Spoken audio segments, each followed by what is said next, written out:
Hello everyone. तो शुरू करते हैं आज का लेक्चर। लास्ट लेक्चर में हमने पढ़ा था कि साइंटिफिक नेमिंग की हमें ज़रूरत क्यों पड़ी। कॉमन नेम्स के कुछ डिसएडवांटेजेस थे जो हमने रीड किए थे। उन डिसएडवांटेजेस की वजह से साइंटिफिक नेमिंग की ज़रूरत पड़ी और साइंटिफिक नेमिंग शुरू की गई। आज हम उन साइंटिफिक नेम्स के सिस्टम को पढ़ते हैं। आज हम क्या रीड करेंगे? System of scientific names. ठीक है, साइंटिफिक नेम्स का जो फर्स्ट सिस्टम होता है वो होता है बाइनोमियल सिस्टम। बाइनोमियल सिस्टम ये दिया किसने था? ये दिया था कैरोलस लिनस ने। ठीक है, अपनी कौन सी बुक में? सिस्टम नेचरिया। ठीक है, कैरोलस लिनियस ने दिया था अपनी बुक सिस्टम नेचरिया में। बाइनोमियल, बाइनोमियल का मीनिंग क्या होता है? Bi means two, nomial means names. Binomial system में यानी कि टू नेम्स, और टू नेम्स में जो फर्स्ट होगा that is genus and second one is species. Genus के नेम को हम बोलते हैं जेनेरिक नेम और स्पीशीज के नेम को हम बोलेंगे स्पेसिफिक नेम्स। ठीक है, बाइनोमियल सिस्टम कैरोलस लिनियस ने दिया था। बाइनोमियल का क्या मीनिंग होता है? यानी कि two names, first name will be G of genus and second name will be of species. Genus के नेम को हम क्या बोलेंगे? जेनेरिक नेम, और स्पीशीज के नेम को हम बोलेंगे स्पेसिफिक नेम। इसमें एक चीज और होती है, जो जीनस का नेम हम लिखते हैं ना, उसका first word will always be capital. ठीक है, स्पीशीज का नेम हमेशा स्मॉल लेटर से ही शुरू होगा। तो ये हो गया बाइनोमियल सिस्टम। बाइनोमियल सिस्टम, एक चीज और आती है बाइनोमियल सिस्टम में,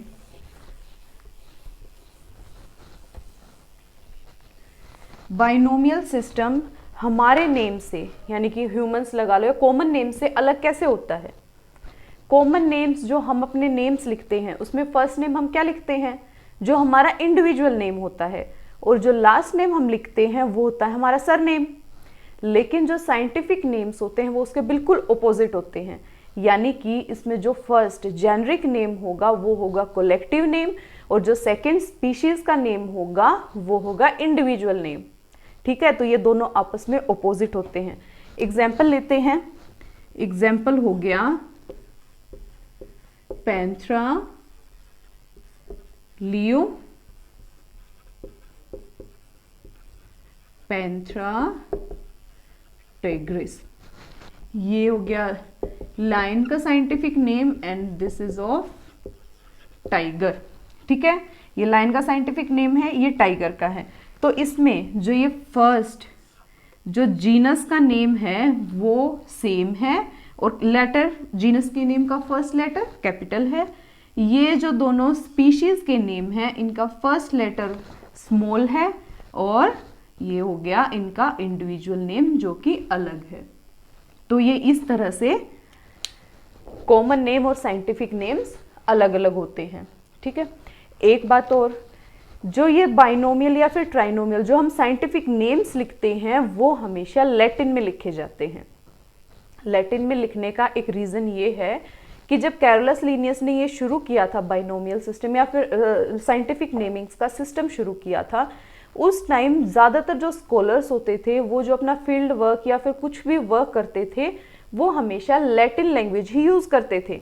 तो तब से ये चलता आ रहा है। उसी टाइम कैरोलस ने शुरू किया था कि जो भी साइंटिफिक नेम्स हम लिखेंगे वो हमेशा लैटिन में लिखे जाएंगे। ठीक है, इसके अलावा जो नेक्स्ट सिस्टम आता है वो होता है second is of trinomial system. Trinomial जैसा हमने बाइनोमियल में देखा था, ट्राई का मीनिंग 3 नोमियल मीन्स नेम, तो इसमें 3 नेम्स होंगे। फर्स्ट और सेकंड सेम रहेगा। फर्स्ट नेम वो will be generic name, second specific name, और जो थर्ड नेम होगा ना वो या तो कोई सब स्पीशीज हो गई, या कोई डिफरेंट रेस हो गई, या वैरायटीज हो गई। इस टाइम हम यूज करेंगे ट्राइनोमियल सिस्टम। तो ट्राइनोमियल सिस्टम में क्या होंगे, 3 नेम्स होंगे। फर्स्ट वही सेम बाइनोमियल की तरह जेनरिक, सेकंड भी सेम स्पीशीज का नेम होगा, लेकिन जो इसमें थर्ड नेम होगा वो या तो सब स्पीशीज का, या रेस का, या वेराइटीज का होगा। ठीक है, इसमें हम एग्जाम्पल लेंगे होमो सैपियंस यूरोपियस। इसमें जो ये थर्ड नेम आया है ना, ये जो यूरोपियन रेस है ना उसका नेम है। तो ये यहाँ पे ट्राइनोमियल सिस्टम यूज हुआ है। होमोसैपियन यानी कि ह्यूमंस, यूरोपियस, यूरोपियस यानी कि जो यूरोपियन रेस है उसकी वैरायटी है, दैट्स वाई ट्राइनोमियल सिस्टम। तो यहाँ तक ये ट्राइनोमियल सिस्टम हो गया।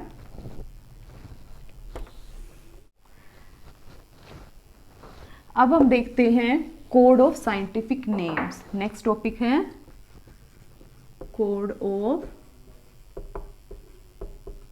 Scientific names. फर्स्ट क्या होगा इसमें, ICBN, ICZN, फिर ICBN, ICVN, ICCP। ठीक है, ये 5 टाइप के ये कोड ऑफ साइंटिफिक नेम्स हैं। फर्स्ट है ICBN यानी कि international code of botanical name nomenclature.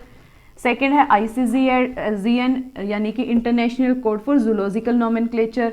ICBN यानी international code for bacteriological nomenclature. ICVN यानी कि international code for viral nomenclature. ICCP यानी कि international code for cultivated plants. तो ये हो गए code of scientific names. Scientific names के कुछ रूल्स भी होते हैं, यानी कि हम साइंटिफिक नेम्स जब लिखते हैं तो उसके कुछ रूल्स भी होते हैं। कुछ तो हमने अभी देख लिए, जैसे बाइनोमियल में देखा था कि हमेशा लैटिन में लिखे जाएंगे। लैटिन में दोनों वर्ड्स होंगे, या तीनों वर्ड्स जो नेमिंग में होते हैं ना वो लैटिन में होंगे। सेकंड, जैसे जो जेनरिक नेम होगा वो हमेशा कैपिटल होगा, जो स्पीशीज का नेम होगा वो हमेशा स्मॉल होगा। थर्ड हो गया कि कभी भी जो नेमिंग होगी वो एक ही होगी, यानी कि एक प्लांट या एनिमल को अलग अलग से नेमिंग, या अलग अलग साइंटिस्ट जैसे अलग अलग नेमिंग कर देते हैं तो वो पॉसिबल नहीं है, सिंगल नेमिंग होगी। जो जीनस का नेम होगा वो हमेशा सिंगुलर रहेगा। स्पीशीज के नेम वेरी कर सकते हैं, वो सिंगुलर भी हो सकते हैं, प्लूरल भी होते हैं। जो साइंटिफिक नेम होता है वो लैटिन लैंग्वेज में तो लिखा जाता है, लैंग्वेज लैटिन होती है, लेकिन जो उसकी राइटिंग की जो टाइप होती है वो होनी चाहिए इटैलिक्स। ठीक है, तो ऐसे कुछ रूल्स हैं जो कि हम साइंटिफिक नेमिंग में फॉलो करते हैं। अब हम शुरू करते हैं टेक्सोनोमी। क्या? टेक्सोनोमी। टेक्सोनोमी किसको बोलते हैं? It is the branch of science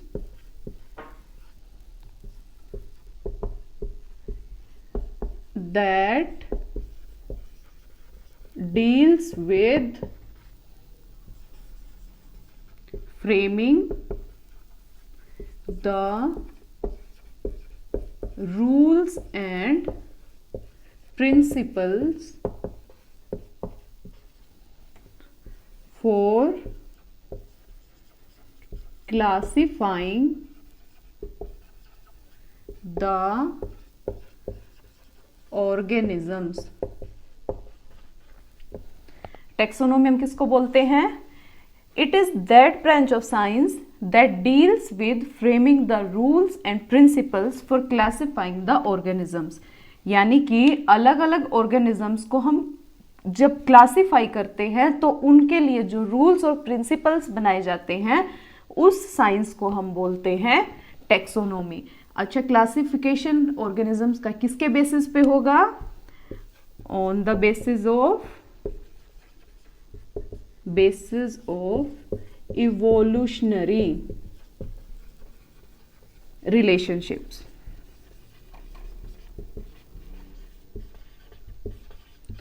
evolutionary relationships के बेसिस पे क्लासिफिकेशन होगा ऑर्गेनिजम्स का, और उस क्लासिफिकेशंस के लिए जो रूल्स और प्रिंसिपल्स बनाए जाते हैं उस साइंस को हम बोलते हैं टेक्सोनोमी।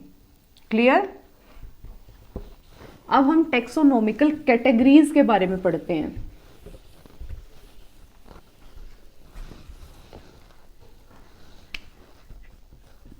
Taxonomical categories.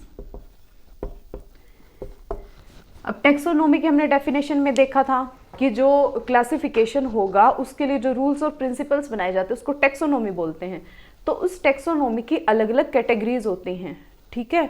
जैसे किंगडम हो गया, उसके लिए है ना एक निमोनिक हम यूज करते हैं जैसे कि keep, pot, clean or family, get, सिक। इस निमोनिक के थ्रू हम इन कैटेगरीज को लर्न कर सकते हैं। कीप यानी कि K for kingdom, P port means phylum, C यानी कि क्लास, एफ यानी कि फैमिली, और यानी कि order, family, G get means G means genus, and sick, S means species. तो ये होगी वेरियस टेक्सोनोमिकल कैटेगरीज, जिसको हम किस निमोनिक से याद कर सकते हैं? Keep, port, clean or family, get, sick. Keep यानी कि के फॉर किंगडम, पोर्ट यानी कि P for phylum, C clean का सी यानी कि क्लास, और यानी कि order, family as it is family, get यानी कि G for genus, and S for species. तो ये टेक्सोनोमिकल कैटेगरीज हो गई। अब वन बाय वन हम इन कैटेगरीज को देखते हैं।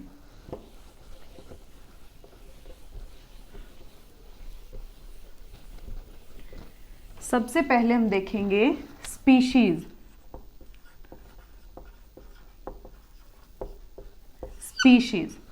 स्पीशीज इस टेक्सोनोमिकल जो हायरार्की है उसमें सबसे बेस में आती हैं, यानी कि सबसे लोवेस्ट सीक्वेंस में स्पीशीज आती हैं, ठीक है। स्पीशीज हम बोलते किसको हैं?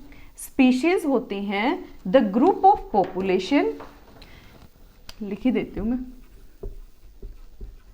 Group of population in which various groups are differentiated from each other on the basis of, किसके बेस पे? रिप्रोडक्शन।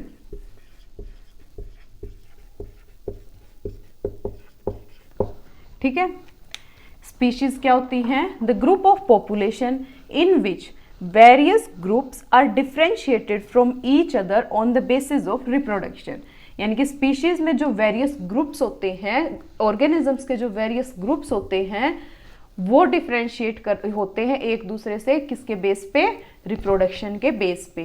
तो इसको हम बोलेंगे स्पीशीज।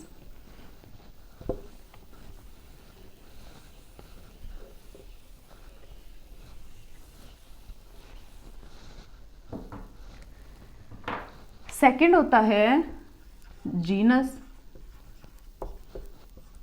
वेरियस स्पीशीज मिलके क्या बनाती हैं, वेरियस स्पीशीज मिलके बनाती हैं जीनस।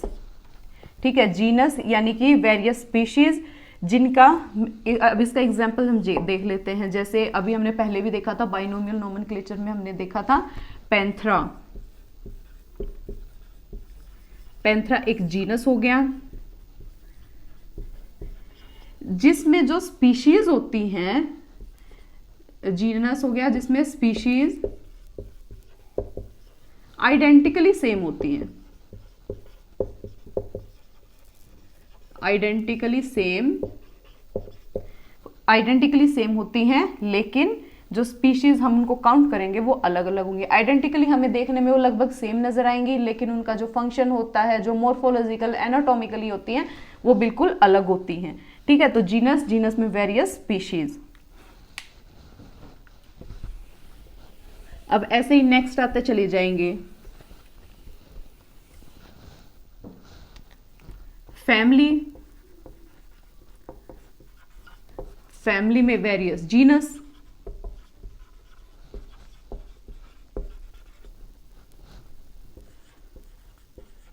ऑर्डर, ऑर्डर में आ जाएंगे वेरियस फैमिलीज,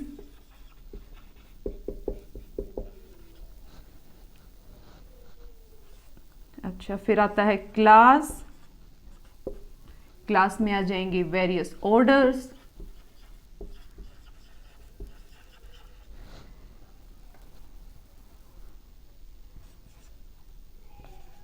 फाइलम, फाइलम को ना वो बॉटनी में हम डिवीजन भी बोलते हैं, फाइलम और डिवीजन। ठीक है, इसमें आ जाएंगे वेरियस क्लासेस, और last one is kingdom. Kingdom में आ जाएंगे वेरियस फाइलम। यहाँ पे सारी कैटेगरीज कंप्लीट होती हैं।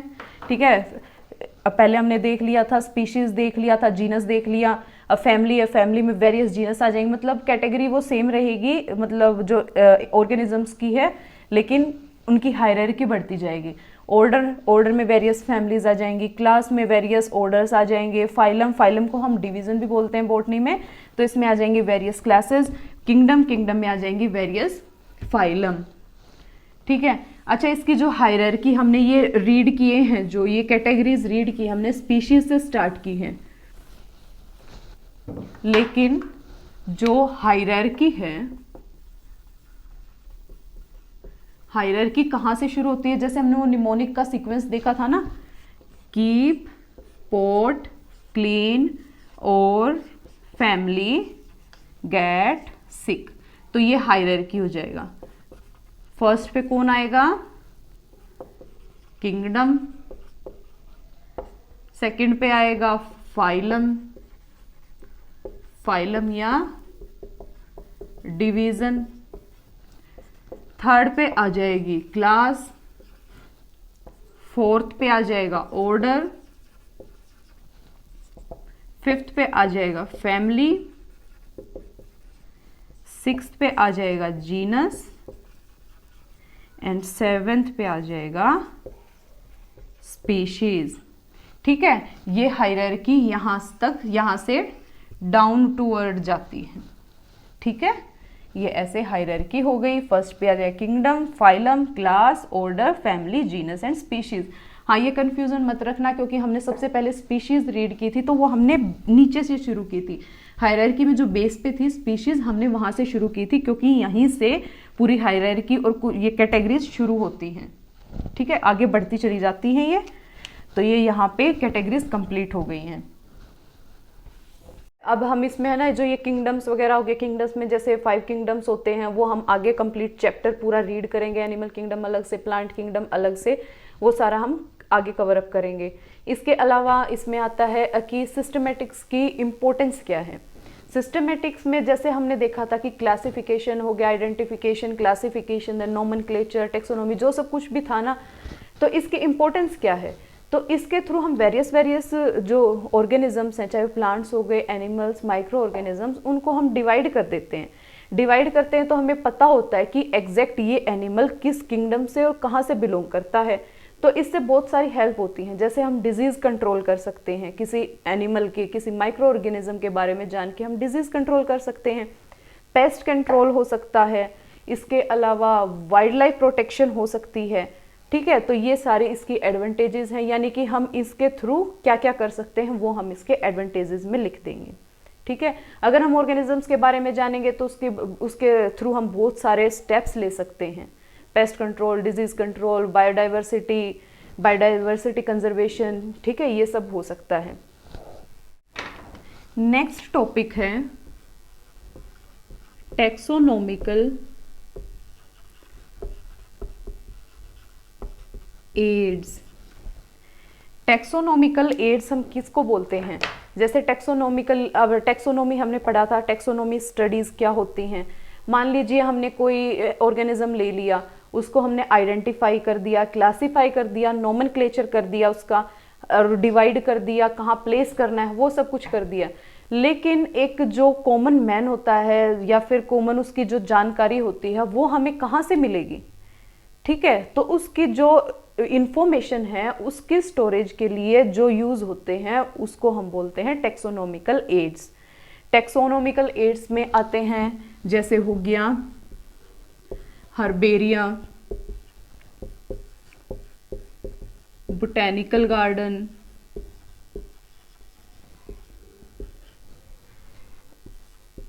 जूलॉजिकल पार्क्स, इसके अलावा हो गया हर्बेरिया, हो गया botanical garden, zoological parks,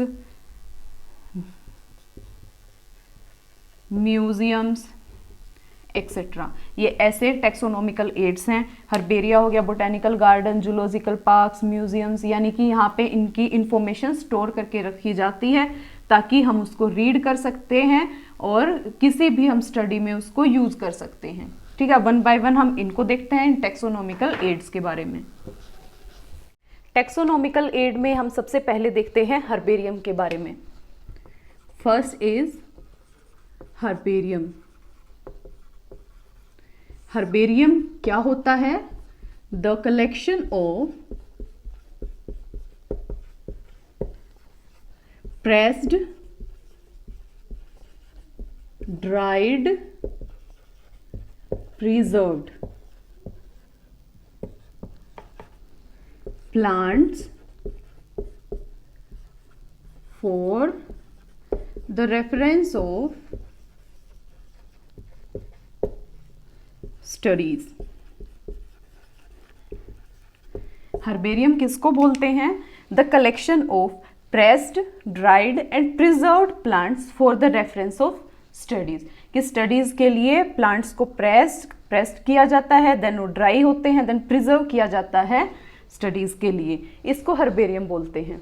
herbarium में कलेक्शन की एक प्रोसेस होती है। ठीक है, सबसे पहले जिस स्पीशीज को हम प्रिजर्व करना चाहते हैं उसके लिए हमें फील्ड विजिट करना होगा। फिर इस रिक्वायर्ड स्पीशीज को फील्ड से हर्बेरियम तक लाना पड़ेगा। हर्बेरियम में जब उसको लेकर आते हैं तो डिफरेंट टूल्स यूज होते हैं, उन टूल्स की हेल्प से उसको लेके आना है। उसके बाद उसको जो प्लांट स्पीशीज है उसको दो न्यूज़पेपर फोल्ड्स के अंदर कवर अप करके रखा जाता है, प्रेस करके रखा जाता है। न्यूज़पेपर्स को टाइम टू टाइम चेंज करना पड़ता है ताकि उसमें फंगस ना लगे। फिर वो जब न्यूज़पेपर में वो अच्छी तरह से ड्राई हो जाता है, देन वो कंप्लीट ड्राइंग के लिए उसमें प्लांट प्रेस में रखा जाता है। फिर वो कंप्लीट ड्राई हो जाता है। ड्राई होने के बाद उसको एक पेपर शीट या पेपर एनवेलप के अंदर रखा जाता है। उस शीट और एनवेलप के ऊपर नेमिंग की जाती है कि ये प्लांट कौन सी स्पीशीज़ का है। ठीक है, उसकी लोकेलिटी का नाम, उसका साइंटिफिक नेम, उसका कॉमन नेम, ताकि लोग इजीली उसको पहचान सके कि हाँ हम इसको कॉमन नेमिंग ये है, क्योंकि scientific naming most of peoples को नहीं पता होती। तो उसकी कलेक्शन डेट, कब उसको कलेक्ट किया गया था, कलेक्टर का नेम, ये सब उस एनवलप के ऊपर लिखा होता है ताकि जब वो स्टडी के रेफरेंस से जब वो यूज़ हो तो इजीली उसको आइडेंटिफाई कर सके। ठीक है, उसके बाद वो एक हर्बेरियम शीट पर ही रखकर उस पेपर शीट के अंदर रखा जाता है। हर्बेरियम शीट होती है, उसके ऊपर उसको प्रेस करते हैं, पेस्ट करते हैं, देन वो उस पेपर एनवेलप के अंदर रखा जाता है। ये हर्बेरियम की प्रोसेस हो गई। अच्छा, हर्बेरियम का यूज़ क्या है, इसका एडवांटेज क्या है? इसका मेन एडवांटेज ये है कि जो भी प्लांट स्पीशीज़ मोस्टली अगर वो एक्सटिंक्ट होने वाली हैं, एंडेंजर्ड हैं, वो सभी प्रिजर्व्ड मिलेंगी। ठीक है, कोई भी उसको अपने स्टडीज़ के लिए कभी भी यूज़ कर सकता है। ये इसका मेन एडवांटेज हो गया हर्बेरियम का।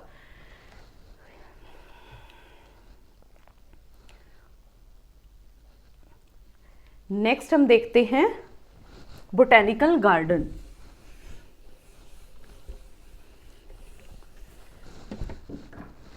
सेकंड है बोटेनिकल गार्डन। जैसे हमने हर्बेरियम में देखा, हर्बेरियम में क्या था, प्लांट स्पीशीज को, प्लांट्स को, उनके पार्ट्स को प्रेस करके ड्राई करके प्रिजर्व किया जाता था। लेकिन बोटेनिकल गार्डन इससे बिल्कुल ओपोजिट है, इसमें सारे लिविंग प्लांट्स होंगे। ठीक है, लिविंग प्लांट्स को एक पर्टिकुलर एरिया के अंदर ग्रो किया जाता है ताकि वो स्टडीज़ के लिए भी यूज़ हो सके और किसी भी फर्दर कोई भी स्टडी हो उसके लिए इजीली हम उसको यूज़ कर सकते हैं। ठीक है, बोटेनिकल गार्डन और हर्बेरियम में यही डिफरेंस था। इसके अलावा मेन जो बोटेनिकल गार्डन्स हैं वो है, एक तो है Indian botanical garden,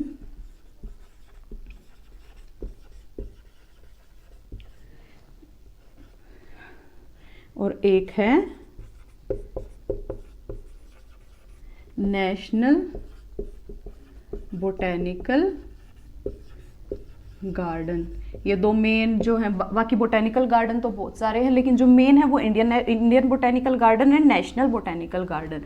botanical garden का समझ आ गया। बोटेनिकल गार्डन एक पर्टिकुलर एरिया के अंदर प्लांट स्पीशीज को ग्रो किया जाता है स्टडीज के लिए, इसको हम बोलते हैं बोटेनिकल गार्डन। क्लियर?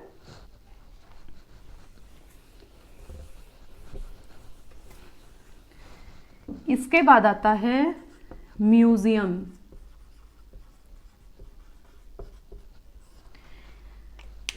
म्यूजियम में लगभग हम सबको पता है, लगभग देखा भी होगा म्यूजियम। म्यूजियम में क्या होता है, लिविंग्स तो नहीं होते हैं, लिविंग एनिमल्स कभी नहीं रखे जाते, लेकिन जो लिविंग जिनकी डेथ हो चुकी है उनको प्रिजर्व करके रखा जाता है म्यूजियम में ताकि लोग उनको देख सके, उनके बारे में जान सकें। ठीक है, म्यूजियम में कैसे रखते हैं, जैसे स्टफ्ड हेड हो गया, किसी भी एनिमल का स्टफ्ड हेड रख दिया, स्टफ्ड पूरी बॉडी की बॉडी रख दी, स्केलेटन हो गया। ठीक है, ये इस टाइप से म्यूजियम्स में वे प्रिजर्व करके रखते हैं। म्यूजियम के बाद आता है जूलॉजिकल पार्क। जूलॉजिकल पार्क जिसको हम सिंपल लैंग्वेज में, कॉमन लैंग्वेज में जू भी बोलते हैं। तो जू का भी पता है हम सबको। जू क्या होता है, एक प्रोटेक्टेड एरिया होता है जिसके अंदर हम एनिमल्स को रखते हैं, एनिमल्स को फ्रीली रखते हैं, वाइल्ड एनिमल्स को, इसको हम बोल देते हैं जू। ये भी एक प्रिजर्विंग का एक मेथड है, एक टेक्सोनोमिकल एड है ताकि जो वाइल्ड एनिमल्स हैं हम उनको प्रोटेक्ट कर सकें। मेनली वाइल्ड लाइफ कंजर्वेशन के लिए हम जू को बनाते हैं। ठीक है, तो ये यहाँ पे सारे टेक्सोनोमिकल एड्स कंप्लीट हो गए हैं। फर्स्ट हमने देखा herbarium, then botanical garden, museum and zoological park. इसी के साथ हमारा ये फर्स्ट चैप्टर यहीं पे कंप्लीट होता है। अब हम नेक्स्ट लेक्चर में शुरू करेंगे सेकंड चैप्टर। तो तब तक के लिए अगर आपके कुछ डाउट्स हैं तो प्लीज़ कमेंट्स में वो पिन कर देना।